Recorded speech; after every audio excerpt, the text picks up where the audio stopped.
Welcome back to the channel. Some years ago, almost 10 years ago, I hosted a podcast called SCIFI on Screen. The podcast lasted about 5+ years, and I gently closed it down in order to transition into a YouTube channel talking more about books and movies. But I reviewed films one at a time, sometimes compared originals to remakes, sometimes I did special shows. But a lot of the criticisms and a lot of the critiques and analysis that I did for these films, I stand by. And so I thought, since I've done over about 100 shows, that I would share the archives with my new audience here on my YouTube channel. The shows range from about 45 minutes or so more of a podcast. I'll just put up a static image of the old logo, and you can listen and enjoy. I'm going to do these weekly, and hope you enjoy. Welcome back to another episode of Sci-Fi on Screen. I'm your host, Jeff Palermo, and today on this episode, we're going to be talking about Christopher Nolan's sci-fi epic, Interstellar.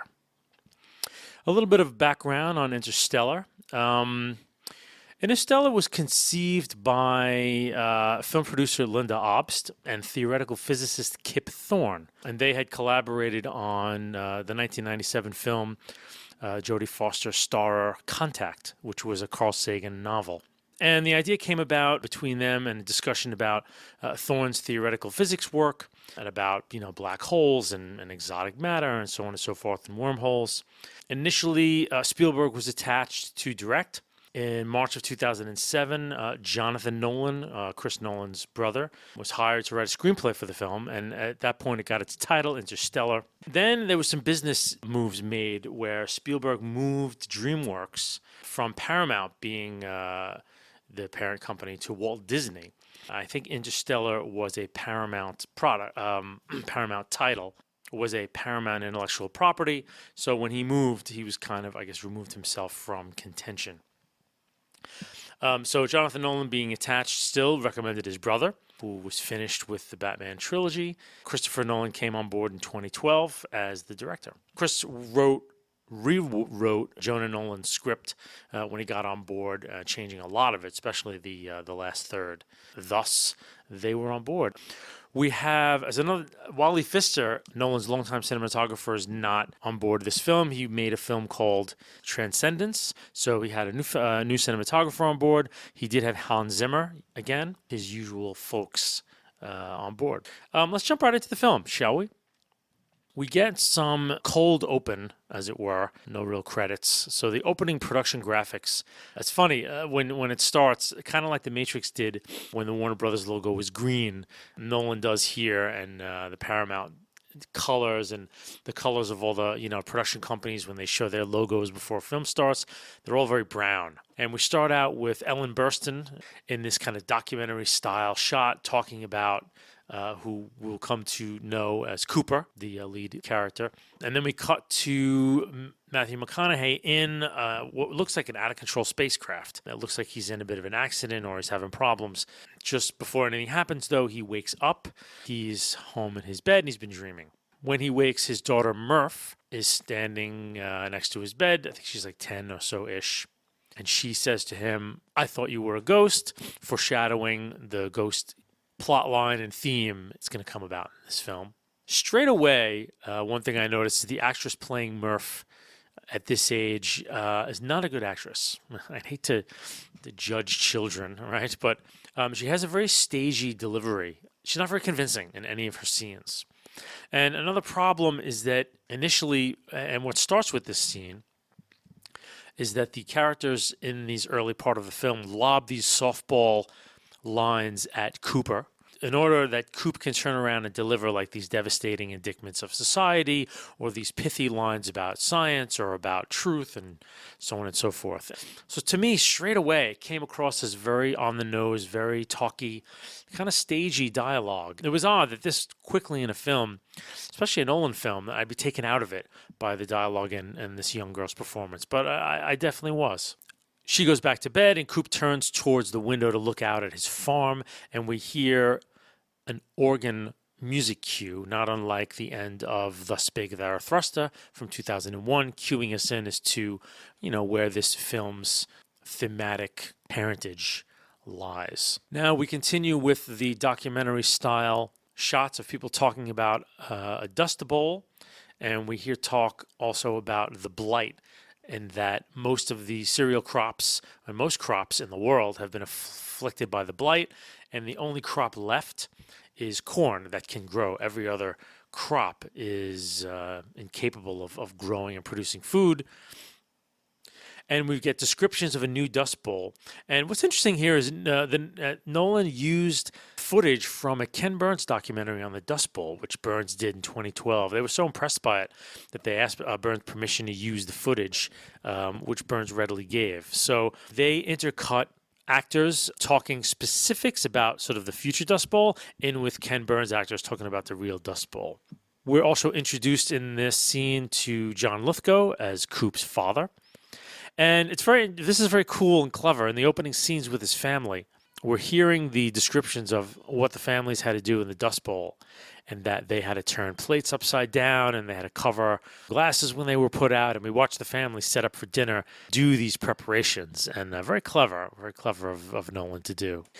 Again, with the opening scenes in this family, McConaughey seems like he's in another movie. All of the family are given very, very stagey softball lines that he is able to turn around and deliver these devastating, pithy, zingers and one-lines, and he is this sort of engineer, farmer, sage, pilot, scientist, you name it. McConaughey is the embodiment of, rational man in this film. Every time someone says anything to him, he comes back with this, pithy, deep, truthful statement. And it quickly gets old. It doesn't come across as authentic. It comes across as very preachy. I don't buy it for a minute, even though I'm immediately impressed with McConaughey's gravity as an actor, as I always am. I'm not buying the character of Coop as anything but a mouthpiece for the script. So they leave for school. On the way, there's a tire blown out. Murph is made fun of by her brother at Murphy's Law, and she's angry with her father. Why did you name me after a law that things go wrong? And her father says it's not about what goes wrong, it's about anything that can happen, will happen, and your mother and I like that just fine, and so on and so forth. So we haven't seen any hint of a mother. We'll find out about the mother's fate fairly soon. And then in this moment while they're fixing the tire, a drone goes by overhead. Very cool. All of a sudden, and we're not sure why, Coop puts his family in the truck, takes off, and gives chase to the drone. And what we see is Coop pulls out his laptop, and what he's trying to do is hack the drone and get it to land, because the solar cells are worth lots of money, and actually he could put them in a harvester, or he could put them in a place where they could power his entire farm. So this is a cool little scene where they're chasing the drone through all this corn, and it's very dramatic. They get to the edge of a cliff, and the truck can't go any further, and they don't think they have the drone, and of course Coop has captured it, and they bring it to rest. We're not sure why it was even down there, but we are given a clue. They do address this in the film, that there must be some kind of signal that drew the drone down. Otherwise, it would have been, continued to circle and high overhead as a surveillance drone that it was. And they'll ram this home in a scene that's coming up fairly soon with something happening, some kind of anomaly happening on the Cooper farm. Coop has to attend a parent-teacher conference to talk about the future of his children. We find out that his son Tom's test scores are not good enough to allow him to go to college, so that he must become a farmer. Cooper is outraged at it. He gets a very lucid, delivery from the people at the school that, look, we need farmers more than we need anything else. And we hear that universities are having trouble getting money. So it's, very rare for anyone to be educated in anything anymore. Most folks are taught the engineering and biology of farming and sent to work to produce food, which the earth is, what we're told, running out of fairly quickly. And there's one scene in here, again, there's lines given to Cooper that allow him to become outraged. It turns out that Murph had gotten into a fight at school because someone had said that the moon landings had never happened, and we hear from the teachers that the new textbooks that have been delivered are been corrected, and that the moon landings were faked to bankrupt the Soviet Union. And of course, Coop's with the audience, and that you don't think we landed on the moon, and And then Coop gets to go into a whole outrage thing about what's happened to science, what's happened to this, and he gets to be self-righteous. And I'm already tired of his character reacting to non-character mouthpieces in order that Coop can be, I don't know, he's too perfect. He's too perfect. He's too perfect of a character, and he's everything and everyone. He's like kind of it more belongs in like a 1950s sci-fi film. That makes me think of War of the Worlds. Clayton, the super scientist. He's a nuclear scientist. He can pilot airplanes, and he's very smart, and he's charming, and all this stuff. And it's kind of a throwback, but in a very clumsy way that myself I don't find that it works. So when they return home, we see that all the combines on the farm have gone haywire and have come to circle the Cooper farmhouse, which is kind of a cool scene. Cooper mentions to his father that he had to reprogram them all and that there's some kind of anomaly in the area, some kind of magnetic anomaly that drove the combines wild. And obviously they're setting up, what's going to happen later in this film with this information. It's kind of cool. So Murph tells her father that there's a ghost in the library and drags him up to look at the books that have fallen on the library floor. Of course, our stalwart scientist looks at the books and said, "It's not a ghost, Murph." And she says, "No, it must be because the books," and Murph intuits that the books have fallen in a patterned way to communicate in Morse code and dots and dashes. And the filmmaker doesn't show us this, in fact. We're told it by Murph, but as an audience, all we see is strewn books on the floor, and it seems like an extremely unlikely leap of logic that a child of Murph's age would make, that books falling in a library are done in a way that makes Morse code. So, Nolan needs it for his story, so we can begin to look at the library as a place of communication, but it seems extremely unlikely in the film, very much so. That, again, I've in the first 30 minutes, 35 minutes of this film, I'm about as far away from a Nolan film as I can possibly be. I don't believe in much of anything that's going on here, except I'm really being manipulated into taking in information that will be used later to manipulate me yet further. We have a scene now with Cooper and his father sitting on the front porch in the evening, and we hear his father saying, "Coop, you were either born 40 years too late or 40 years too early. You don't belong here," right? Setting up a line that Coop belongs in space. And we get this line, we used to look at the stars, now we only look down at the dirt. And we get lines from Lithgow about how, it used to be so great. They used to invent a new gadget, every day back in the, and that's, his reminiscences are supposed to be back where we are now. And, they're looking back fondly on our incredible age of consumption as this golden age of science and reason. And it just seems very hollow, frankly. They go to a ball game in the neighborhood, and we gather that is not a professional game. It's in a very small stadium with seemingly local players putting on uniforms of the Yankees. And Coop's father is making fun of it. In the middle of the game, we see a giant dust storm in the distance, and as we see the town react, this is nothing new. So we get this little bit of conflict, and the dust storm gets pretty bad. They're driving home in it, and it's pretty cool, actually. They put on masks and goggles, and the storm is shot really well. The sound of the storm is great, and everything, the wind blowing the gritty dust into the car and into the house. Very cool. Good Foley work. Really puts you right in the storm. It was very effective. At one point, Murph and Coop go up to the library because they left a window open there, and the dust has blown all throughout the library. And when they shut the window, they see the dust forming on the floor, and it looks like barcode lines. Somehow Coop is fascinated by this, and he sleeps in the library. And in the morning, when Murph wakes him up, he makes this into it's some odd form of gravitic anomaly, and he throws a coin, and it sticks on one of the bars. He says this is binary code. Thick lines are 0, thin lines are 1, or vice versa. And so Coop translates the message, and what he discovers is that it's coordinates that are not far from the Cooper homestead, and he pinpoints it on a local map. It's during the day, no one else is around but Coop and Murph, and he tells Murph she has to stay in the house. He's going to go find these coordinates, and it's too dangerous, so on and so forth. And we all know in the audience that she's going to stow away in the truck, all of us except Cooper, however.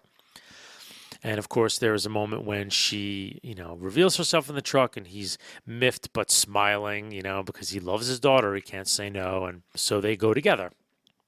And seemingly after a day of driving, it's now evening. They reach some chain link fence. The lights blare, and we see a brief little sign taped on a chain link fence that says NORAD. So we gather we're in, some sort of old military bunker of some point. And they're both taken prisoner. And we cut immediately to a room where Cooper's being interrogated by an AI named TARS. Now, I want to talk a little bit about these AIs.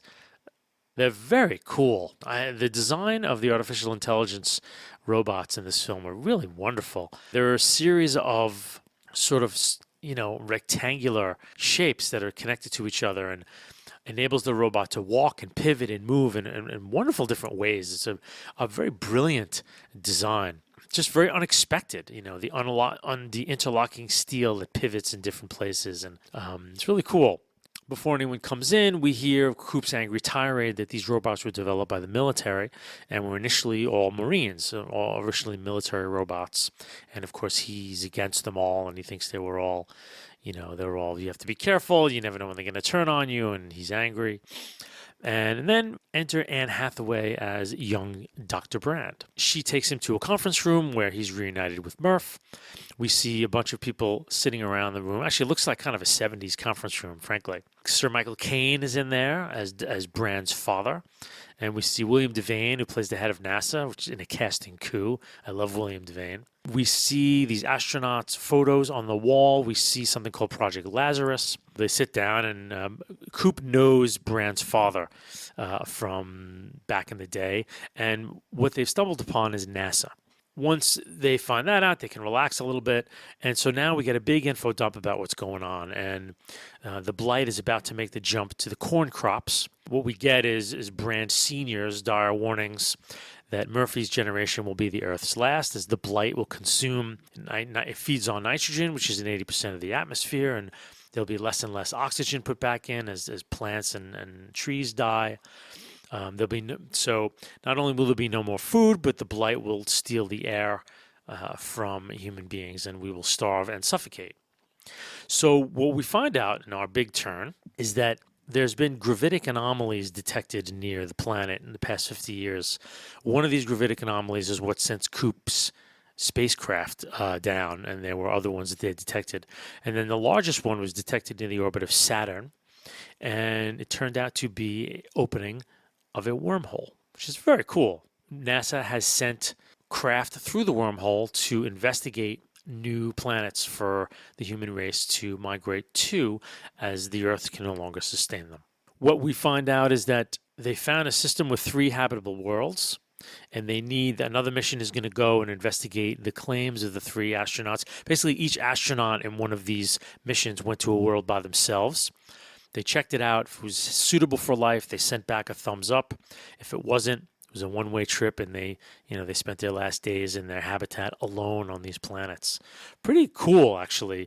Part of me wished they would have played this up a little more, because it's a wonderful, stark, what an incredibly intense and lonely notion of these incredible heroes, what they did. But not to be. It's not our story. Our story is that in a system of 3 planets with 3 of these 12, there's a very good chance of a habitable world for humanity. Then Coop says, well, what does that matter? It doesn't help us all at all. Brand Sr. says, I can't tell you anymore until you agree to pilot the last Lazarus mission. And we also, during their explanation, when Coop explained about how they found the NASA location, he's like, look, you're not going to believe me. You're going to think I'm crazy, but it was, gravity sending me these messages. And we see them all kind of perk up.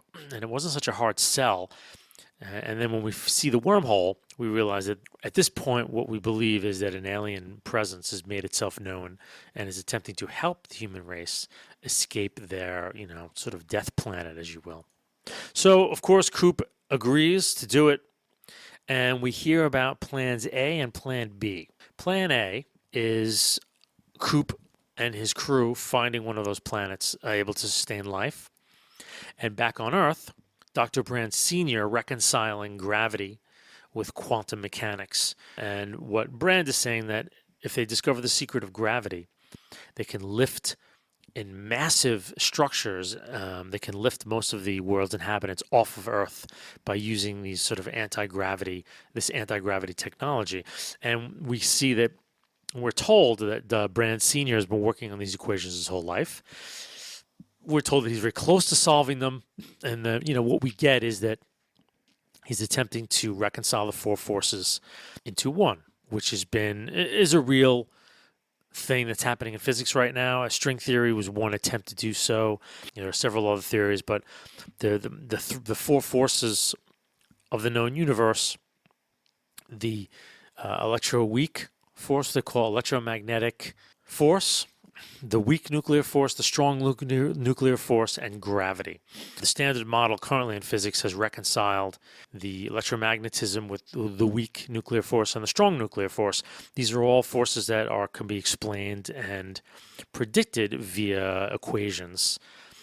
However, Einstein is the one who really went to bat for gravity. In Einstein's theories of general and special relativity, they break down at the quantum level, and quantum level mathematics cannot scale up to galaxy level equations of Einstein. So to this day, physics is still searching for a unifying theory that unifies all these forces and can explain them all. And so there's a little bit of realism in this film, in that should we possibly come to understand gravity in a way that we understand, the quantum world, there is theoretically possible that we may be able to create gravity or control it. And this is the idea of the film, that once these forces are reconciled, we could literally float huge vessels full of people and food and technology off of the Earth and send them where we will through the wormhole if we wanted to. And so this is the deal. Plan B is, if they do not solve the gravity problem and they do not unify the forces, they're going to bring hundreds and hundreds of different species, different races and creeds of human beings, fertilized eggs. Because they talk about the realistic problem of inbreeding. If you were going to start a new civilization and you only had like 6 people, how are you going to avoid the problems of inbreeding and genetic diversity? And so their solution is to bring fertilized eggs from a variety of human beings, and then these eggs would be implanted in vitro, and women would be surrogates, and they could give birth to a variety of human beings. And then at some point, when the population was large enough, it could continue on its own to crossbreed and so on and so forth. It's a really cool notion, a really neat idea. I'm sure it's been thought about in many circles if this was actually going to happen. So very cool. Of course, Coop is all about plan A because he wants to save his family, but he does agree to pilot the mission. So now this little bit of an arc we get is the Coop's departure and the devastating effect it's having on Murph. His son Tom seems to not give a crap. His father seems to be nonplussed. It's all about Murph and the tears and the crying. She tells him that she deciphered a word in the library, one word, stay, that she should listen to it. But again, this girl is not a very good actor, and she's very histrionic in a way that's not very cinematic to me, and the scenes are just very unreal. So now Coop explains about time dilation, unfortunately, to depress her further. And we get the very real discussion of relativity, and that at the speeds he's traveling, she's going to be a lot older. And when he returns to Earth, he may very well be the same age. And this, of course, shatters her. She's just angry with him, as a child would be at that age, and is inconsolable. He gives her a watch and sort of says, you hold on to your watch, I'll hold on to mine. And when I get back, we'll compare them to see how much time has, elapsed. She's inconsolable, but he has to leave, and the soundtrack is queuing up, and he's like, "Don't leave it like this, Murph. I got to fix this before I go." And of course, he finally leaves and speeds away in the truck. And just as he's speeding away, she runs out of the house crying, "Daddy, Daddy, Daddy!" And we get the unreconciled last moments between father and daughter, which will drive most of the rest of the plot of the film. So now we're into space. We cut to the liftoff of the Lazarus rocket. Now we're into some amazing visuals. And, right from the Apollo 11 Apollo mission camera playbook, beautiful, beautiful visuals of the different stages of the rocket booster falling away. We are introduced a little bit more to TARS, the AI, and TARS has humor and honesty settings, which is very clever. So they went for the opposite of HAL. They went with a robot with a sense of humor, and there's a really funny joke where the robot makes while they're lifting off. He's like, "Oh, if this doesn't work out, I'll have more slaves for my robot civilization." And I think Nolan did it too much off the cuff because I don't think the full impact of how funny it is comes through in the film. It might just be me, but I think it's a very clever and very smart move because where else do you do with AI? What do you make them these days? And to make an AI constantly joking, I think very clever move, and I really like it. We see them dock with main craft. So the Lazarus rocket is lifting them into orbit where they're going to dock with a ship called the Endurance, which is the craft that will take them to and through the wormhole with, I'm assuming, the more powerful drive for the flight to Saturn. And we get a sense that the Saturn trip is going to take about 2 years. And that's about right with present technology as well. It would take about that long to get to Saturn. About 18 months to Jupiter and another 6 months to Saturn. And very Kubrickian in matching spins, so the docking collars will mate. And we get a very detailed look at how the ships dock, and we're going to, that will be visually checked for later in the film when that happens again. So we've already seen it, and we're kind of used to it. Beautiful shots of the Earth and of the crew opening up the ship. There's a second AI on board Endeavour called Case. And the camera work on all of the movements, the camera work seems to be like slapped on the exterior of these ships, and it very much feels like actual shots that I've seen, documentary footage of the space shuttle and of the International Space Station about, some of how these camera angles are done up in orbit. And it's really beautiful. What's wonderful, Nolan as well, is that he often cuts to silence when we're exterior. And when he's inside the ship, we hear the engines and we hear other things. But for the most part, he keeps to the Kubrickian legacy of trying to show the realities of when you're shooting a ship in the exterior of space. It's silent as the grave. There's nothing there to conduct sound. It's a perfect vacuum. And so you hear nothing. It really is a very effective technique because when we cut to back to the ship, we hear the sounds of the ship rumbling and the thrusters and the voices, and then we cut to space. Oh, it's beautifully serene and just a very nice transition when it happens. I really, really appreciated it very much. We get Dr. Brand Sr. reciting Dylan Thomas, "Do not go gentle into this good night," which would be recited ad nauseum, and you'll be sick of it by the time the movie's over. But, it is the sort of theme of the film in poetry, as it were. There are two other members of the crew besides Brand Jr. We have Wes Bentley is a character, and then we have another actor playing a fourth astronaut. So there are 4 of them on this journey. So they start the centrifuge on the ship, which creates artificial gravity. Still very realistic. We get the hibernation units, and when they hibernate, they go under a liquid. Kind of cool the way they set them up. They look very functional rather than sci-fi slick, as it were. We get some indication that the 3 astronauts they're going to find, Dr. Edmonds' name is brought up. We get very deliberate shots of Anne Hathaway, and we intimate a little bit that there's something between them, probably some emotional connection. So they all bed down. Cooper, of course, is last, and he leaves a video message for his family. And then we cut to Earth. Dr. Brandt Sr. arrives at the Cooper farm. We're set up with the ability for each side to send messages to each other. The Coopers can record messages and they'll get sent through the wormhole and they will be received at the other end. But somehow we're told that signals from the other end of the wormhole don't make it back through. So no communication could be possible. It's a little confusing because why are they going to these worlds? I don't know. It goes by so fast that I kind of miss is there two-way communication or not? Maybe they don't know that there's not two-way communication, but how would they know to go back? Anyway, we're set up with they can receive messages from Earth but cannot transmit. So now we are out at Saturn. It's the beginning of some really, really deeply beautiful images that Nolan has given us. Some wonderful piano music, kind of very classical inspired, very quiet, and the Endeavour is transiting Saturn. And what I really love that he does here is and this happens in other parts of the movie as well, he really gives you the sense of scope in that the Endeavour is very small. when it comes to how it's depicted against Saturn and against the wormholes. Tiny little ship in the vastness of the galaxy and the solar system. So it's really amazing. Very Kubrick inspired, but I don't think you can do space shots of any kind without taking a page from Kubrick, who, was the best at it.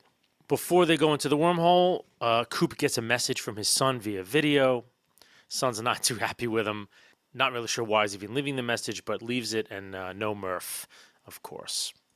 So then they transit the wormhole, and they do the wormhole kind of hardcore science, where it's a sphere, not a hole.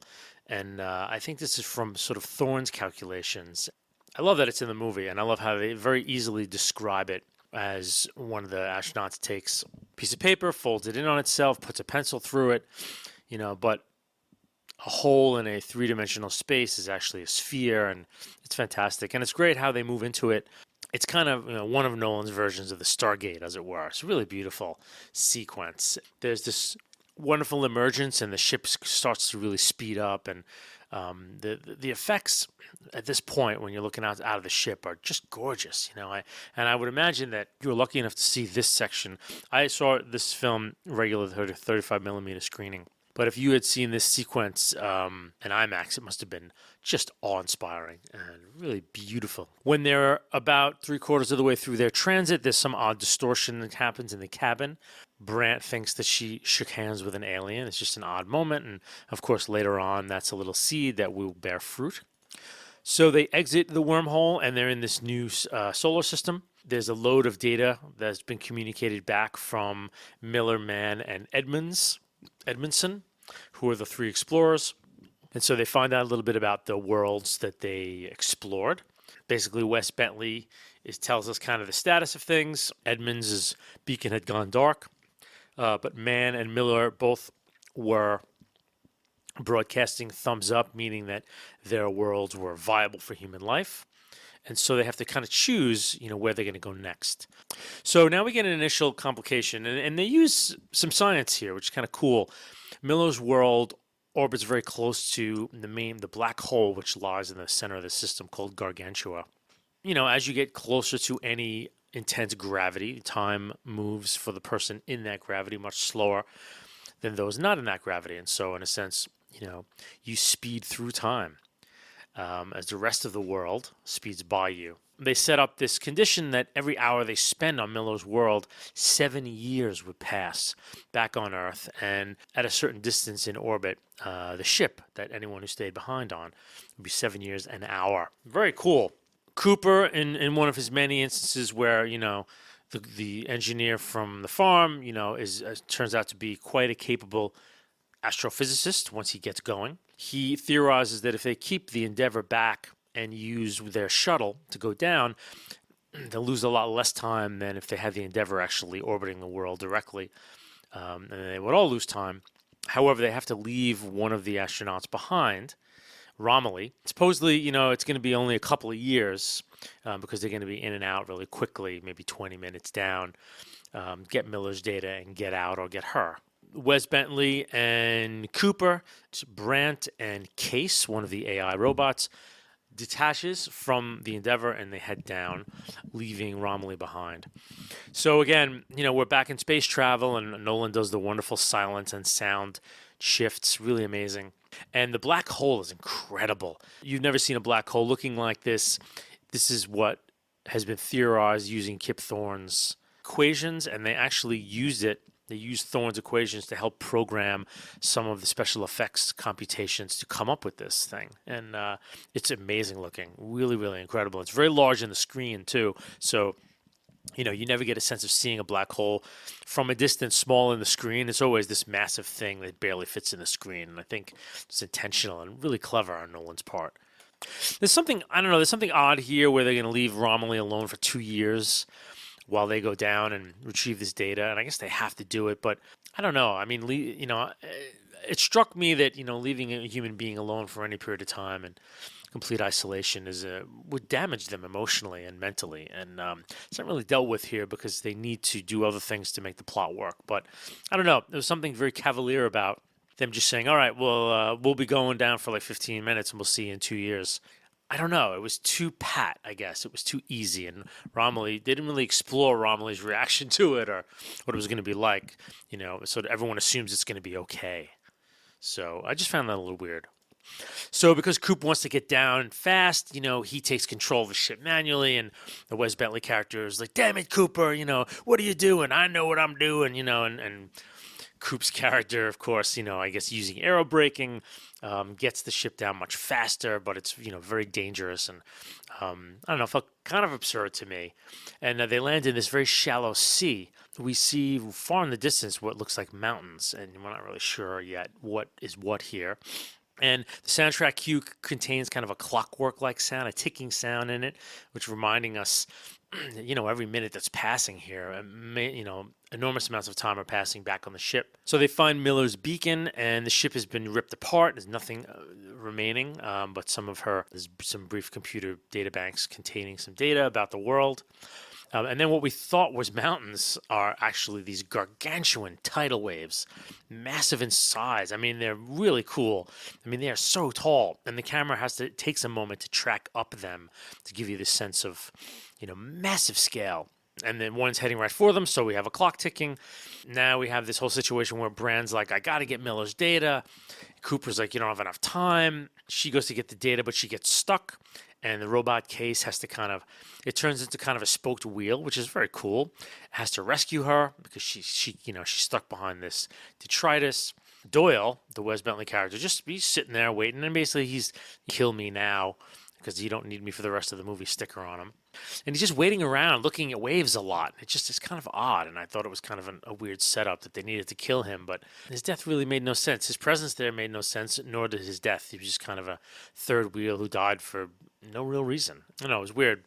But we get the ship riding the wave, and it rides all the way up the front of it and back down the crest, and the engines get wet. Brand does make it back in time, but Doyle is killed, and then now they have to wait for the engines to dry out. What they're talking about also is that the twist here is that because from the planet's time perspective, Miller had only just landed like hours ago, and so she had kind of just died, which is really kind of cool. And then Cooper is furious at her, like, "How could you take such risks?" Meanwhile, he almost destroyed the freaking spaceship, coming down there in his reckless way, and he has the temerity to yell at her. None of it works or makes any sense. It's just Coop gets to be indignant.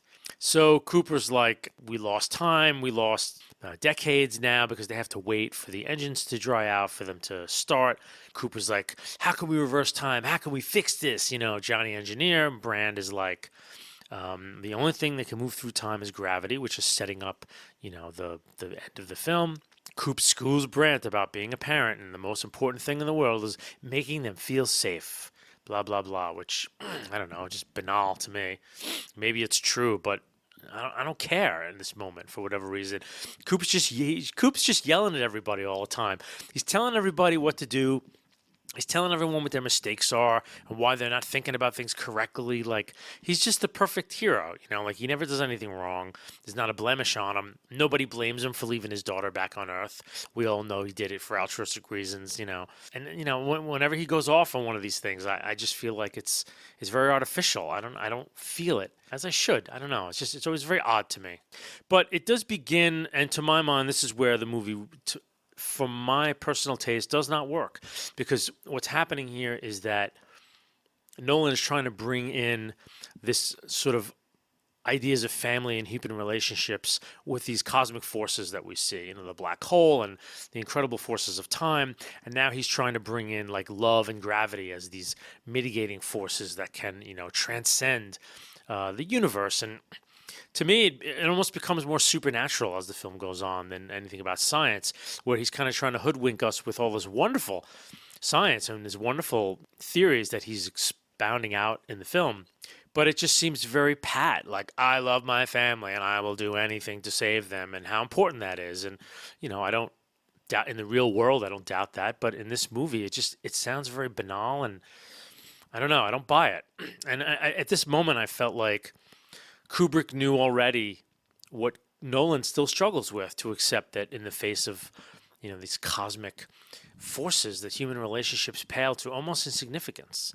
Not to us who are here, but when you're out in the universe and you're in the universe's backyard, that it does kind of obliterate these ties in certain ways. And Nolan doesn't want it. He doesn't want to have it that way. Nolan wants those feelings and these relationships to transcend the universe. And I feel like he's going backwards, where Kubrick was actually going forwards towards a new unknowing kind of evolution that may allow us to grow and perhaps connect to each other in ways we've never imagined, but it has to be on the universe's dime, as it were. And I think Kubrick kind of understands that yes, these forces can happen. They but they can't transcend.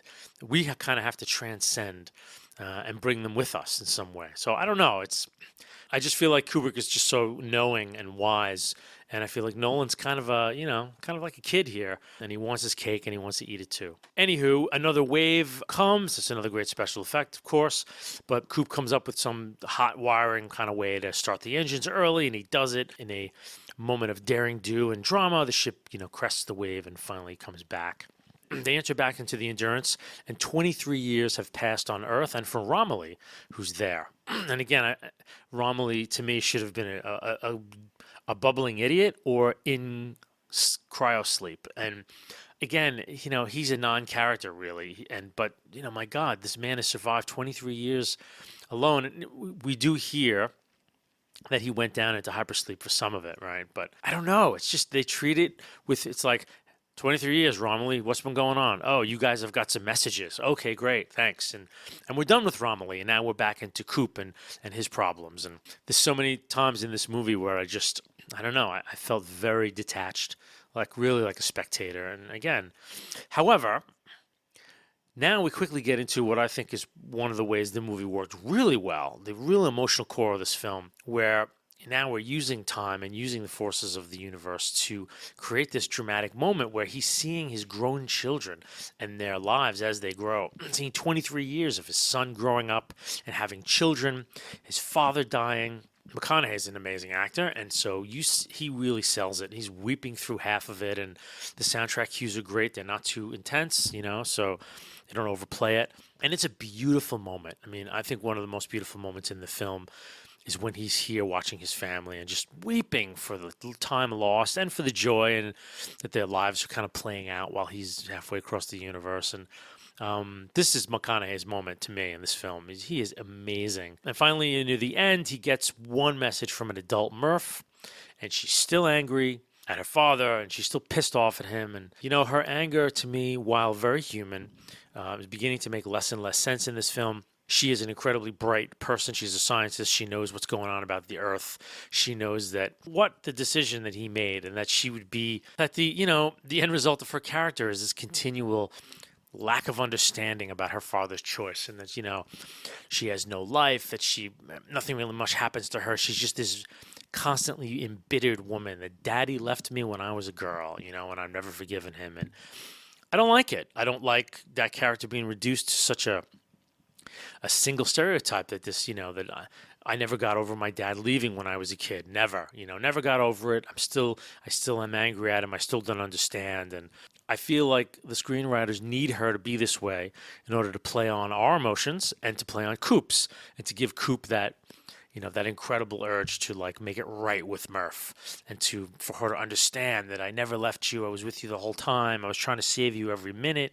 I wanted to get back, blah, blah, blah, blah. But, here's this character who's just like, my daddy left me while I was a daughter, and I never forgave him. I'm bitter about it. And I don't know. I thought it was kind of a short shrift to that character. So I didn't really appeal to me. So then we actually cut back to Murph back at NASA. She's working there now as an adult scientist and working with Dr. Brand, Sr., on his computations.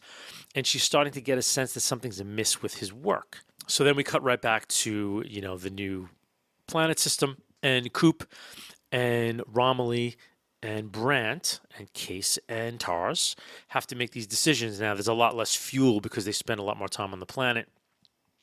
So they have to pick to go to whether to go to this guy Edmonds' planet or Mann's planet. Now, Mann's is closer. Brand is the planetologist here, and she wants to go to Edmonds, and Cooper suspects that she and Edmonds have a thing, and that she's letting her personal feelings come between her and the mission, which I kind of feel like is the pot calling the kettle black for this whole movie. And there's this kind of banal discussion where Brand is now like, maybe love is something we don't understand. And this is, to me, this is Nolan's thesis for the movie. Maybe love is like a force in the universe and it does exist and we can't understand it. And I make decisions based on love. Maybe they are real. Maybe I should listen to my heart. And there's a wisdom there that we don't get. And like, of course, that's a true, real thing in life, right? No doubt about it. But the way they have Brand do it makes her, the two of the scientists on board are like, oh, the lovey-dovey girl wants to go see her boyfriend and she's not being rational. And when Coop finally does it, the whole movie's behind him, right, to do it. But when Brand does it, like, they kind of chastise her. And again, I don't like it. I don't like what they do here. Even though, the whole thesis about love is fantastic. If in another movie, I think. I don't know. They give these ideas about why do I love people who have died? Why do I love this man Edmondson who I haven't seen in so many years? Like, it's kind of absurd reasons, and best to keep it more in the mystery realm than to come out with these kind of banal reasons of like, why people are obsessed with other people. It's not necessarily love. You know what I mean? I think we've all lived long enough on this planet to know that love is not involved in a lot of these obsessional feelings we have about other people. It's quite the opposite, frankly. So, again, another false note. And frankly, he's done all these risky maneuvers with the ship to get down there on time because he doesn't want a lot of time to pass so he can get home to his family. And now he's accusing Brand of doing something out of love, which it doesn't ring true to me. We cut to back on Earth. Tom is burning some crops. I guess blight is now attacking corn, so the Earth is in real trouble. Tom lives at the Cooper house, and Murphy's over for dinner. Again, she's still screwed up about her dad's, leaving. Then we cut to her visiting Brand in the hospital, who's dying. Brand now admits to her that he lied in terms of the equations. Plan A was never supposed to work. He created the fiction of the being close in his equations to solving uniting the four forces. But it was all a fiction, and basically what he did was kind of keep the lie alive to give people hope when he knew there was never any for Plan A. So Murph transmits a message to Brand, ostensibly to tell her that your father has died. And she tags it with, did you know, did he tell you that it was all a lie? It's all a sham. And actually, there's a chilling moment here when we see the message playing on the video screen. Brand and Cooper, with TARS, I believe, have already left to go down to Man's planet because they're at his planet at this point. It's actually a chilling scene because you think, are they going to miss this? So very cool. Very cool. And then we cut to Dr. Man's planet, and it's a great scene here where they're flying in what looks like clouds, but the ship kind of bumps into one, and we realize that the cloud formations are frozen. It's beautiful. Very impressive and very unexpected. I was really impressed with that. They land, and the planet looks like kind of a big glacier. It's like all frozen over. And they come upon this small ship, which is Man's ship. He's in cryosleep. He's revived, and it's Matt Damon as Dr. Man. And there's a nice, really good scene when he wakes up and sees Coop, and he just starts crying, and Coop holds him, and they kind of just hang there for a minute, and he lets it out. It's a really good scene. Damon's wake-up monologue is really good, talking about how, may you never, something along the lines of, may you never know how amazing it is to see a human face the way I see yours, and, being alone for all the years that he's been alone. So he takes him on a basically walking trip, kind of his voiceover, and we hear the specs on the world, and he tells them that, they're only on the frozen upper cloud layer, but then on the surface of the planet, it's breathable air, it's beautiful, tropical almost. And we see in his little habitat, there's a disassembled robot named Kip, K-I-P-P. I'm, assuming a little shout out to Kip Thorne, a scientist and a co-creator of the story. So Case, back on Endeavor, relays now Murph's video message through TARS, which makes the kind of the sadness of that scene that just happened kind of meaningless, because you thought, wow, they're never gonna know it was meaningless until they find out from Man. But I don't know, it was just weird because I think Man knew as well. That's somewhat vague, but we watch Brant go over to the video screen, she watches it, and then at some crucial moment, Cooper comes over, and, the jig is up, basically. The last ending scene of Murph is, she's crying, and, did you leave us here, Dad? Did you know you were never coming back, and she's just angry with him, and it's so melodramatic. Did you leave us here to die? I just have to know, you know. I just found it very melodramatic and very unbelievable, and only to jack up the audience, give us some emotions to play with, and to jack up Coop's character. And that, you know, he's given the motivation now to transcend space and time to be with this woman. Man then confirms the story, which I feel like is a missed moment in the script, because to find out from Man would have been chilling, but to find out the way they found out. But they needed Murph to jack up Cooper, so he's at wit's end wanting to get home. And at that moment, actually, he decides that he's going to leave Dr. Brent there with Man, but he's going back. He's got to go back and see his daughter, and none of it makes any sense to me. He's going to tell them all that, you know, I don't know why the hell he's going back, but it's absurd in that he berates Brant and these people for these emotions and blah blah blah. Now he's heading back, you know, because his daughter, you know, he's got to go back millions of miles to tell his daughter that he's sorry. It's like, dude, get over it, you know. She'll live or she won't. I don't know. Don't like it. So now Coop gets into problem-solving mode. All right, damn it, how do we solve gravity? Damn it, how do we reconcile relativity with quantum mechanics? You know, Coop wants to break out the calculator and the number 2 pencils and shoot off some rockets.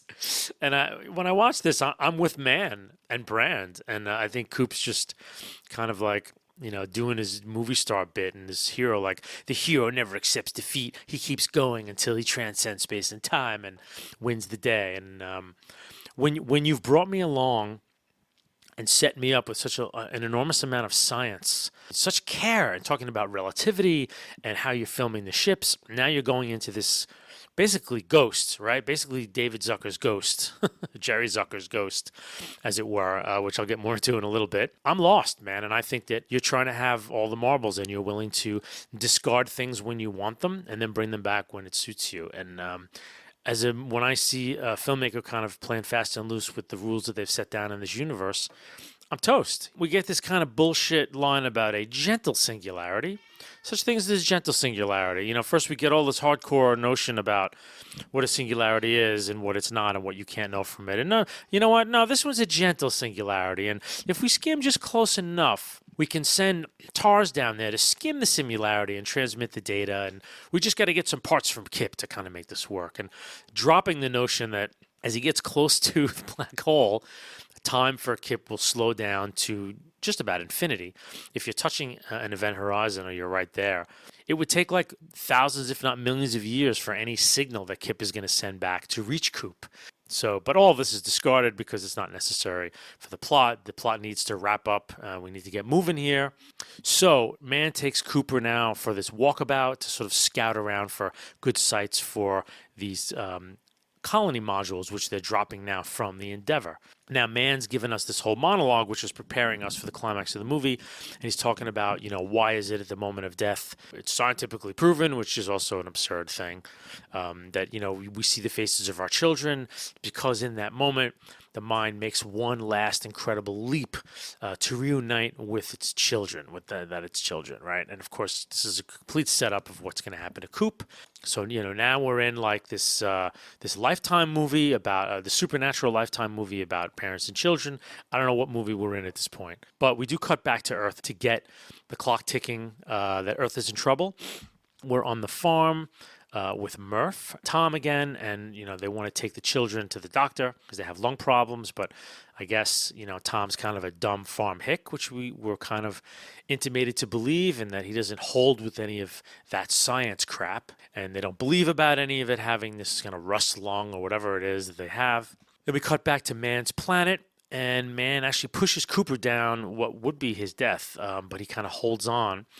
And what he tells him is that he's lied and that there is no garden underneath. There's just more frozen rock. The planet cannot sustain life, but that he faked the data because he wanted to see another human being. Now, this makes sense to me, and I like this. And that, you know, this is where his humanity is like he lied about the science. And how many times has that happened that this past 10 years that we've heard about people faking theses and faking results, you know, because of their emotional failings and wanting to become famous or needing the approval of their peers, right? I mean, that really rung true to me. In a sense, I think Man is the most developed character, other than his, you know, on-the-nose monologues that he has to deliver for the story.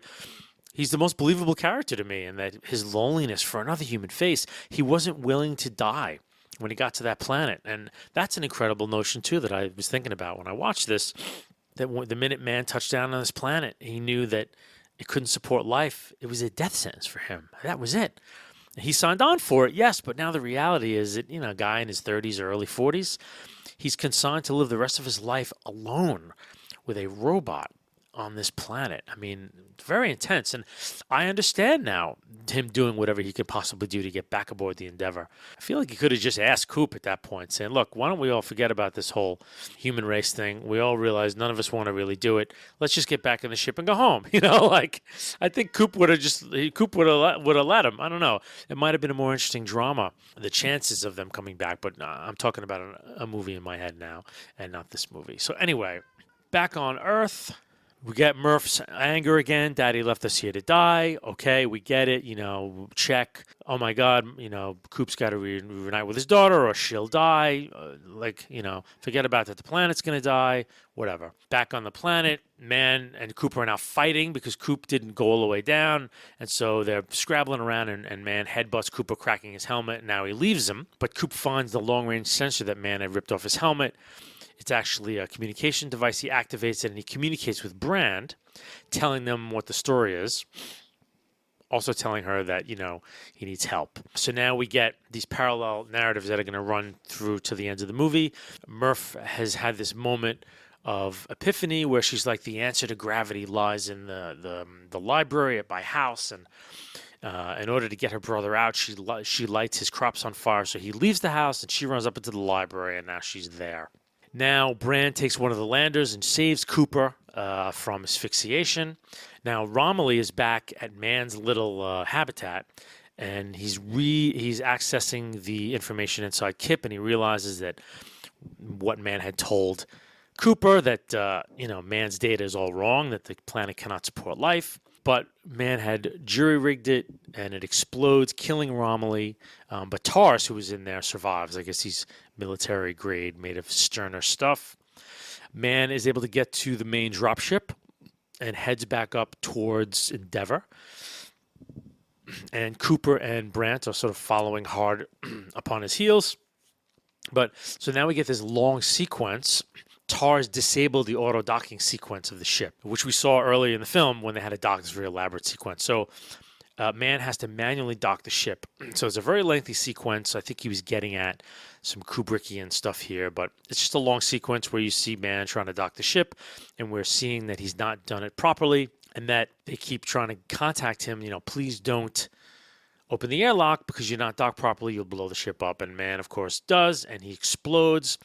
And that part of the Endeavor rips away, and it sends the Endeavor spinning around incredibly rapidly. But of course, Coop steps up, and he's like, damn it, I'm going to dock it anyway. As the Endeavor is heading down towards the planet, lower and lower, Coop matches spin with it, and because he's like, he can take high G's because he's a big man. Very big Hollywood climax moment here. He docks with the ship, and they stop it and get it back up out of orbit. So at this point, now they're heading into Gargantua's pull, and they have to make some decisions. And there's some great shots of the shredded parts of the ship. Like, it looks definitely CGI, but it looks really great. Edmund's planet now is their only hope. And what they're going to do is use the combined forces of all the landers and the Endeavor and slingshot around Gargantua and get to Edmund's planet. So, using a little bit of astrophysics here, which is kind of cool. And during that moment, they're going to send TARS down to slip down to graze the event horizon and send back data in contravention of, all known physics, but whatever. Then we get really a lot of good shots of Gargantua and the smallness of the Endeavor up against Gargantua. It's so beautiful. I mean, the black hole is just, I think I could have watched an hour of just the black hole. It's so beautiful to behold and to think about what it means, So then we have one last twist. Coop lied to Brandt, and there's not only Tars, but him as well have to detach from the ship. There's too much weight. With Coop on the ship, supposedly the extra 200 pounds, they won't have enough thrust to get the Endeavor to Edmunds' planet. And so Coop, in his big sacrifice moment, heads down towards the black hole, and Brandt's like, no, Coop. So now we have sort of the Kubrick Stargate sequence, and Tars and Coop both falling through the black hole, and through, this is the mystery part where nothing happens to them. They just kind of go, Coop kind of goes through this strange little Stargate moment, which doesn't last very long. We get the kind of readouts in his helmet like we got for Bowman. We're cutting back to Earth. Tom's putting out the fire. Murph's in the library like, where are you, Dad? Where are you, Dad? Right? And Coop blows the ejection seat in, blows out into space now, and he's kind of alone floating somewhere. Then he enters what's represented here as five-dimensional space represented in a three-dimensional universe. And it's basically like this, weird kind of visually stacked library. And Coop's able to kind of move around, and each library that he comes to is in a different time, but they're all laid out kind of linearly, which is clever. But so he's behind the wall here, and we realize in this moment that he was the ghost from the beginning of the movie. He was the one knocking the books off. It's him. He's surrounded by libraries on all sides, and he starts to figure out that if he just finds the right library, he gets certain periods of time. We see earlier periods of the movie with him in it and his daughter. In this moment, I realize that what Nolan was trying to do was take the 2001 moment of man evolving, but being kept in, 2001, he's in this 17th century drawing room for the rest of his life until he dies. And when he dies, then he is transmuted into the Star Child. But here, this is Coop's moment where he's brought here by them. We don't know who them is yet, in an effort to, become part of the salvation of his own people. McConaughey's great here. And I have to say that as much as I think his character is kind of a joke, there are times here and in the early part when he's watching, the videos of his children growing up, when, man, he's very powerful and sells it. His emotionality is very strong, and I'm with him, strangely enough. I feel the tug here when he's, longing for his child, which I'm supposed to, right? Then we have adult Murph in the library. Somehow she makes this incredible leap of faith that Dad was the ghost. Who the hell knows why she gets here, but she does. Then Coop hears Tars. Tars is also in this five-dimensional space. First we're given the information in the movie that Coop is here because Love brought him here, and Love and gravity are somehow connected. And Love brought him to. So how Tars is still there, to me, this is Ghost. This is Ghost. Patrick Swayze shows up and saves Demi Moore at the end. I mean, that's what I feel like this is. He's suddenly stuck a kind of a melodramatic ghost story into this sci-fi epic, mashed them together, and it just feels very off. So Tars has the quantum data from the singularity that will solve the equations of gravity, and all Coop has to do is figure out how to transmit it to his daughter. Coop thinks at first that he's got to do it to his daughter in the past, so she has time to interpret the equations, but somehow Tars knows what to do, and he says, I don't think they brought us here to change the past, Coop. And Cooper says that, no, we brought ourselves here, and I brought myself here. Why did Tars bring himself there? I have no idea. Using the power inside of the singularity, which gave his love a dimension beyond space and time to reach back to his daughter. So anyway, he coordinates this information in what he calls binary. Then we hear something that they chose her to save the world. Really? Okay. And then Coop says that this is Love brought him here. It's quantifiable. It is a force. Brandt was right. Then Murph's about to leave the library, and she sees the second hand on her watch move in Morse, because now binary or Morse, I don't remember, but he's going to transmit these complex equations by using the gravity to move the hand in her watch. Murph realizes that it's him, it's Daddy. Even she hugs Tom, who somehow believes all this hogwash. And then she sits upstairs for hours and just translates all the data. Now we have the kind of math montage. She's running, screaming Eureka and throwing papers into the air. She solved gravity. Amazing. Then we get from McConaughey that they are us, future humanity. And future humanity, I guess, needs this moment to work out. I'm lost. I can't even narrate this. And now the library tesseract, as it's called, collapses because his work is done. He's now floating out somewhere near Saturn, and we realize he's the one who shook Brand's hand when they had that weird spatial moment. They leave him just floating outside the orbit of Saturn. And then we cut to a hospital bed. So we realize he's in the, fairly far future, I guess. He walks out, and it's kind of cool. He's in this cylindrical structure, and they're playing baseball, but it's actually in a structure, so we see the sides of it going right up, and kind of cool. It's Cooper Station ordering Saturn. Find out that Murph is still very much alive, although she's very old and she's on her way there from Earth. And obviously, he's having solved gravity, that they were able to lift off all these people from Earth because she solved gravity. We walk by some shuttlecraft looking ships and we visually check them, which we'll come back to them very soon. So then he goes back to, there's a recreation of the farmhouse on Cooper Station, and he's sitting there drinking a beer. It's kind of a museum, and he kind of hangs out there, reactivates TARS, and he's sitting on the porch drinking a beer, and TARS is sitting next to him. He reunites with his daughter. She's in bed surrounded by this huge extended family that she has. He walks in. I always knew it was you, blah, blah, blah. They spend like 2 minutes together, and then she's like, go get Brand, that I've hated you for years. Then I knew it was you. This is great, but go get laid, kid. I don't know. And then I feel like, this is my axe grinding, but I feel like we're undermining her whole character. People thought it was me doing it, but it was you, Dad. It was always you. What, I guess, desperate father always wants to hear that he's done right by his daughter, right? That he gets the satisfaction late in life that it was all because of you, Dad. You're the one who's made my life, blah, blah, blah. Okay, Nolan, thanks, He leaves, he takes a shuttle, goes back through the wormhole, basically is on his way to, go save Brand. And we see these last shots of Brand, who's kind of started her own colony. And I guess, she could possibly impregnate herself with these embryos, and she could kind of do it on her own. And we don't know whether Coop's going to join her there and start the colony or bring her back. It's very ambivalent. And that's it. We're out. That ends Interstellar. So, just to recap a little bit, I really enjoy Nolan's films. I mean, I've enjoyed, I appreciated Following. I loved Memento. I thought Insomnia kind of left me cold. I was on board for Batman Begins, The Prestige, The Dark Knight, Inception, Dark Knight Returns. I love his movies. I'm a big fan.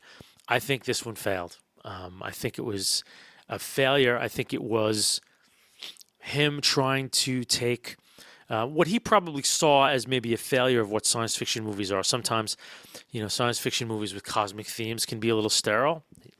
And I think he thought this was going to be his way to meld the themes of the deepest emotional needs of a human being, which is the love for family, with, these cosmic forces. I don't think it works. I really think that he starts out with Coop and being this Johnny Science, and it's all about science, and he's sticking close to the science, and the science causes this, and it's great, And then the latter half of the movie breaks down because now the ghost story has to come back in, which it literally is.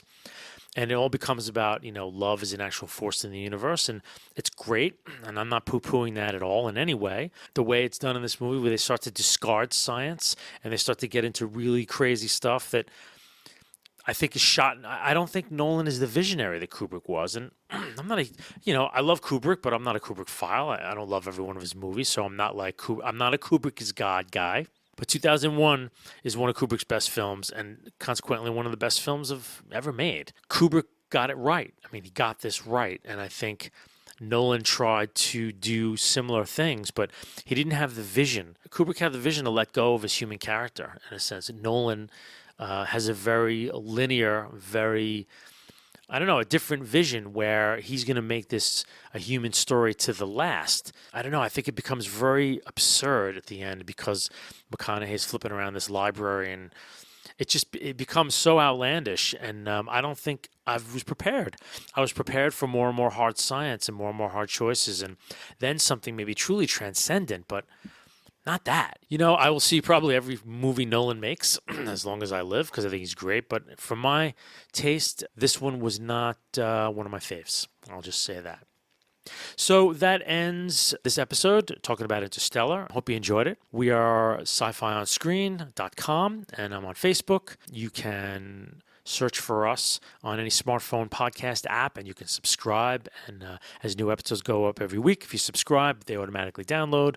Get us while we're hot, as it were. Appreciate very much everyone listening, and hope you really enjoyed it. And I will see you next time.